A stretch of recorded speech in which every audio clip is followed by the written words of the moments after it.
ঐতিহ্যবাহী এই ফকিরবাড়ি এই সোনামিয়া মার্কেটের সামনে আজকের এই জামির ভাইয়ের বিল্ডিং এ, তাই তো? এই বিল্ডিং এ আমরা আজকের এই মত বিনিময় সভায়, নির্বাচন উপলক্ষে এই মত বিনিময় সভায় শ্রদ্ধেয় সভাপতি যখনই দেখি আমি শ্রদ্ধা আমার সবসময় আমি করি, ভবিষ্যতে আমি যতদিন বেঁচে থাকবো ওনাকে করবো। আজকের শ্রদ্ধেয় সভাপতি আমার প্রিয় কাকা জহিরুল হক জজু মেম্বার সাহেব উপস্থিত আছেন। আপনাদের প্রিয় সন্তান মরহুম হারিস খান সাহেবের সুযোগ্য বড় সন্তান, আপনাদের গর্ব। এই গ্রাম থেকে উনি জেলা পরিষদের সদস্য হিসেবে কুমিল্লা জেলার মধ্যে সর্বোচ্চ ভোট পেয়ে নির্বাচিত হয়েছে জনাব মশিউর খান, সাংগঠনিক সম্পাদক বুড়িচং উপজেলা আওয়ামী লীগ। এখানে উপস্থিত আছেন আমি আসলে হয়তো রাজনীতি করতাম না, আমার বাবা রাজনীতিটা ওইভাবে পছন্দ করতো না। তো আমার ভাই, আপনারা জানেন আমাদের পারিবারিক ইতিহাস, আমরা মুরব্বীরা সবাই জানেন, হয়তো ইয়ং যারা তারা না জানতে পারে। আমার দাদা ময়লন খান এই গুমতির উত্তরাঞ্চলে একজন বড় সর্দার ছিলেন, অনেক সুটামদেহী একজন লোক ছিলেন।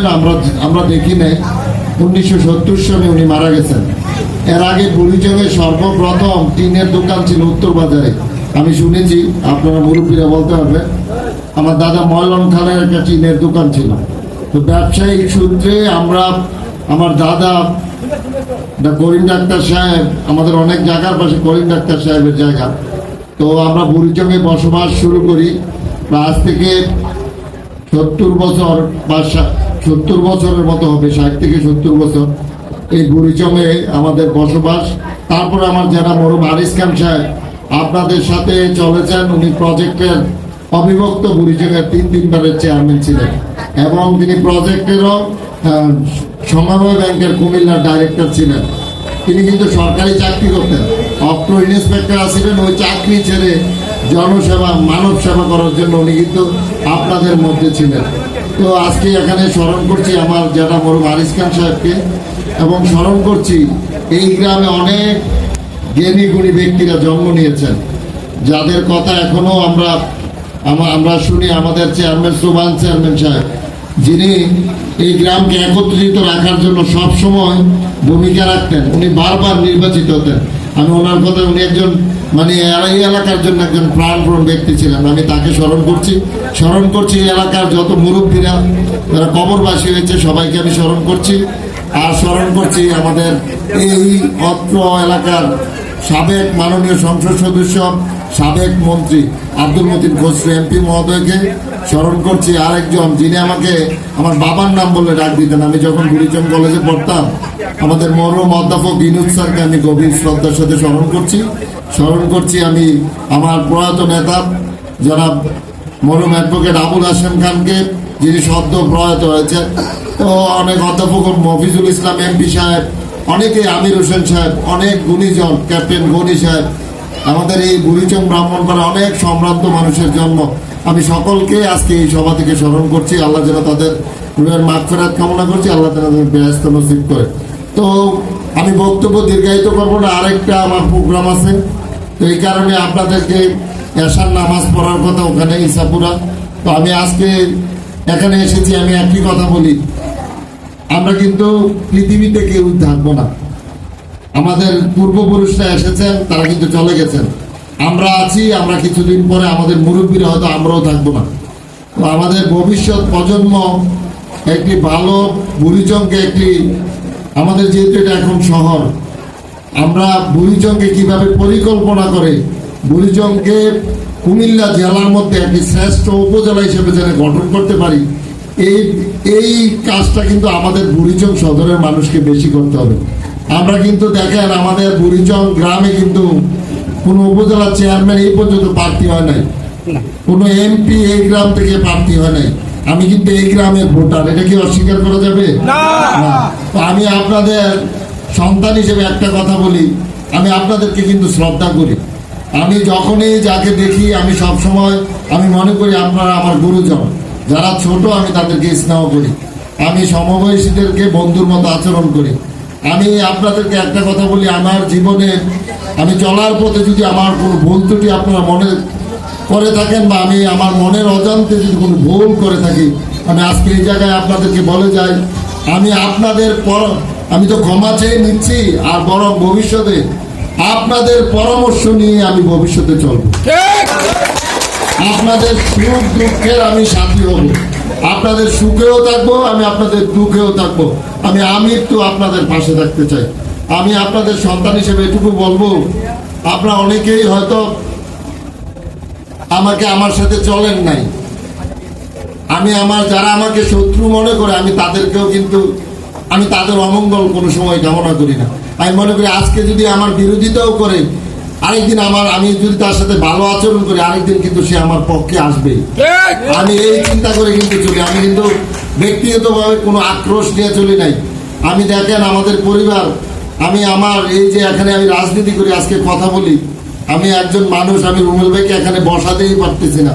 উনি মশির ভাই আছে দেখে এখানে বসছেন না।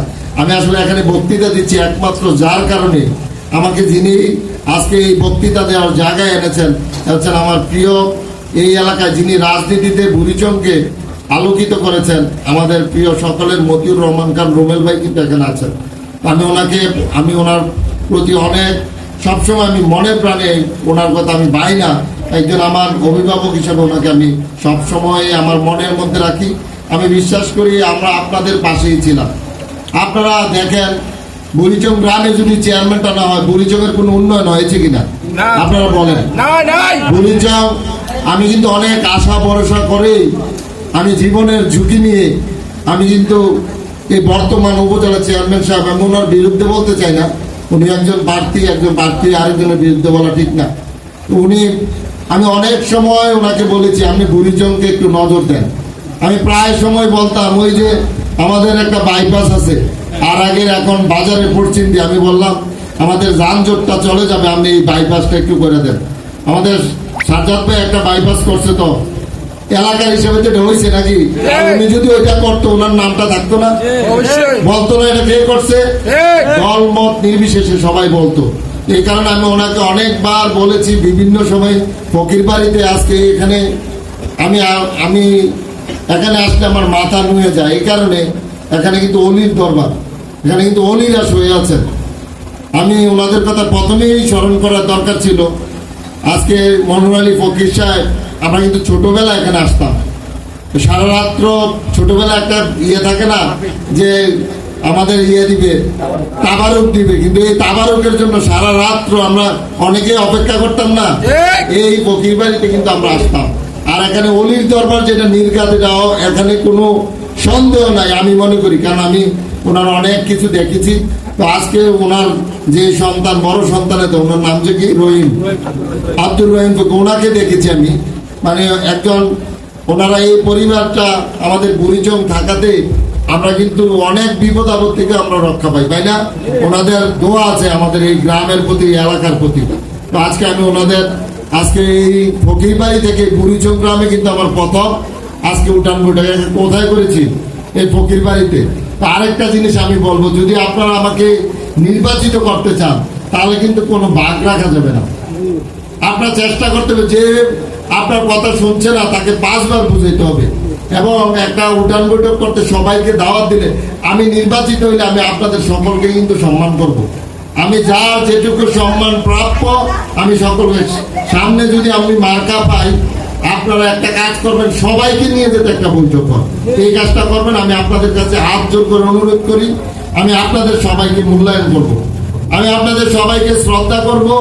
কারণ হচ্ছেন আপনারা যদি আমাকে না ভালোবাসেন, এখানে যদি আমি ভোট কম পাই, সারা সব জায়গায় ভোট পেলে আমার লাভ হবে কিনা, তাহলে সে ঘরেই খারাপ করে সেটা বলবে না। এই কারণে আমি অনেকে আমারে বললে আমি বলি আমাকে তারা ভোট দিবে না, এটা আমি বিশ্বাস করি না। কারণ আমি এই কাজ করি নাই, আমি কারোর কাছ থেকে 100 টাকা নিয়ে কোনো কাজ করি নাই। যদি এটা কেউ প্রমাণ দিতে পারে তাহলে আমি এখানে মাইক রেখে সোজা চলে যাবো। আপনারা কি এমন কেউ দিতে পারবেন প্রমাণ আমি কোনো কাজ করে আপনাদের কাছ থেকে 100 টাকা নিয়েছি? তো তাহলে আমি আপনাদের তো কাজ করতে চাই, আমাকে একটা সুযোগ দেন একবারের মতো। দেখেন আপনারা অনেককেই তো সুযোগ দিয়েছেন, আমাকে একবার দিয়া দেখেন, আমি তো আপনাদের ঘরের সন্তান। বাজারটায় গেলে আমার পাইবেন না। মশিউর ভাই জেলা পরিষদের সদস্য, রুমেল ভাই, মিজান ভাই, আমাদের পরিবারের সকল ভাইরা কিন্তু এখানেই আমরা থাকি। আমাদেরকে কেন আপনারা পর করবেন? কেন আপনারা আমাদেরকে কাছে টানবেন না? আমরা তো আপনাদের কাছে থাকতে চাই, আপনাদেরকে ভালোবাসতে চাই, আপনাদের পাশে আজীবন থাকতে চাই। এটা হচ্ছে আমার মনোবাসনা। আমি আপনাদেরকে বলি, আপনাদেরকে আমি বিনম্রভাবে বলি, আপনাদেরকে আমরা সব সময় শ্রদ্ধা করব। একবার আমাকে সুযোগ দেন, একবার সুযোগ দিয়ে দেখেন আমি কি আপনাদেরকে মূল্যায়ন করি কিনা। যদি আমি মূল্যায়ন না করি আপনারা আবার বিচার করতে পারবেন না। না পারলে আমার বড় ভাই আছে মশিউর ভাই, যে বাসির কেন্দ্রে ভোট দিলাম, সে তো আমাদের এখন কথা শুনে না, বা আমরা আমাদের কথার পরিপন্থী কাজ করে। আপনারা আমার কিন্তু বিচার দেওয়ার কিন্তু জায়গা আছে। আমি যত বড় হই আপনাদের কাছে কিন্তু বড় না। তো আমি আপনাদের কাছে উদাত্ত আহ্বান জানাই, আমি আপনাদের সন্তান। আপনারা যদি আমাকে ভালোবাসেন, আমি কিন্তু আমেরিকায় থাকতে পারি, কিন্তু আপনাদেরকে ভালোবাসি কিন্তু আমি আমেরিকাও যাই না। যাইলে 1 সপ্তাহ বেশি আমার থাকলে কখন আমি বাংলাদেশে আসবো। আমি আপনাদেরকে ভালোবাসি, আপনাদের সুখে দুঃখে থাকতে চাই। আমি আপনাদেরকে অনুরোধ করি, যারা আমার কথাগুলো শুনছেন, আমার গ্রামের সকলকে একসাথে করে আমি বাসির খান বললাম, আমি আপনাদেরকে সম্মান তো করবই করব, আপনাদেরকে নিয়ে পরামর্শ করে এই বুড়িচংকে একটি পরিকল্পিত একটি আমি আদর্শ উপজেলা গঠনে আপনাদের সকলেরকে আমাদের দেখেন এটা কিন্তু শহর তৈরি হয়ে গেছে, শহর হয়ে গেছে, কিন্তু আমাদের ড্রেনেজ ব্যবস্থা নাই। আছে আমাদের পানির জন্য আমাদের পার্শ্ববর্তী চাচা ভাতিজার সাথে আমাদের ঝগড়া হয়। আমরা যদি ড্রেনেজ ব্যবস্থা না করি, কদিন পরে কিন্তু এটা নিয়ে খুনাখুনি হয়ে যাবে। আপনারা একটা এলাকা পরিকল্পিত ঘরবাড়ি হচ্ছে না। আমরা মনে করি আমার জায়গাটা যেতটুকু আছে এটা করে ফেলি। এখানে আছেন, আমি বললাম ওনার হাতে ধরে বললাম, আপনাদেরকে সাক্ষী রেখে বললাম, আমি যদি মূল্যায়ন না করি তাহলে আমি তো মুসলমান, আমি তো মারা যাব। এখানে আমি জবান দিয়ে গেলাম, আমি যদি উল্টা কাজ করি আমাকে তো কবরেও যেতে হবে, তাই না? তো আমি এই কারণে আপনাদেরকে বারবার বলি, আমার যদি কোনো ভুল থেকে থাকে আবারও বলছি, আমাকে ক্ষমা করবেন। আপনাদেরকে নিয়ে আমি আগামীতে পথ চলতে চাই। আমার হৃদয়ের সবটুকু আবেগ আপনাদের জন্য। আমি আপনাদেরই সন্তান, আমি আপনাদেরই সব, আপনাদের সাথেই আমি চলতে চাই। আমাকে আপনারা একবার সুযোগ দেন। বুড়িচংয়ের মানুষকে আমি সারা জীবনের জন্য আমার অন্তরে রাখবো। আমি আপনাদেরকে কথা দিয়ে গেলাম, আমি আপনাদেরকে ছাড়া আমি কোনো কাজ করবো না, ইনশাআল্লাহ। কথা বলবো না। আমাদের মা বোনরা যারা আছে, আমরা কিন্তু ভোট কেন্দ্রে যাই, কিন্তু আমরা দেখলে গত নির্বাচন আমি দেখেছি, কিন্তু ভোটাররা আমরা উৎসাহিত করি না। এটা কোনো দলীয় নির্বাচন না, এটা আওয়ামী লীগ বিএনপির নির্বাচন না, এটা স্থানীয় নির্বাচন। এবার কিন্তু প্রতীক নাই। আপনারা দল মত নির্বিশেষে আমি সবাইকে মূল্যায়ন করব। একবার আমাকে নির্বাচিত করে দেখেন আমি অন্যদের থেকে ভালো করতে পারি কিনা। এই কথা বলে আপনাদের সকলের সর্বাঙ্গীন মঙ্গল কামনা করে এই ফকির বাড়ির যারা গুণীজন আছেন, অলিয়া অলি আছেন, আমি তাদের প্রতি স্মরণ করে দোয়া নিয়ে আমি আমার বক্তব্য শেষ করছি। আসসালামু আলাইকুম ওয়া রাহমাতুল্লাহি।